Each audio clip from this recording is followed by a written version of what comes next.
என்ன தொங்கிருச்சு? ஏய் ஏய் டாமி எந்திரி. ஏய் ஐயோ அந்த ஆண்டி வேற வந்துருவாளே, இப்ப என்ன பண்றது? அம்மா நான் மறந்தாப்புல டீ சொல்லிட்டேன், நீங்க கொஞ்சம் காப்பியே போட்டு கொண்டாங்கம்மா. அப்பாடா கொஞ்ச நேரம் சமாளிக்கலாம். ஏய் இந்தா. ஐயோ அதுக்குள்ள போற ஓவராய் வரதுக்கிடுச்சு. எந்திரிமா. ஏய்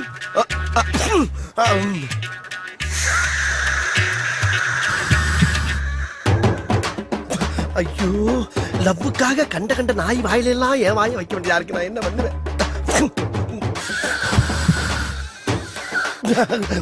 இந்த அம்மா வேற வந்துருவாங்க. அம்மா காப்பி வேணா, பால் கொடுத்துருங்க. இவன் என்ன லூசா? ஏமா வீட்டுக்குள்ள விடுற? சும்மா இரு. ஐயோ பரம்பரை குடியார மாதிரி காலை பொழந்துகிட்டு கிடக்கு. இன்னும் கொஞ்சம் நேரத்தை கடத்துவோம். அம்மா எனக்கு காப்பி வேணா, பால் வேணாமா? போன் வீட்டா கொடுங்க. போன் வீட்டா. கடவுளே லாரியில் அடிபட்ட நாய் மாதிரியே கிடக்கு. இந்த நாய் பக்கி நாய்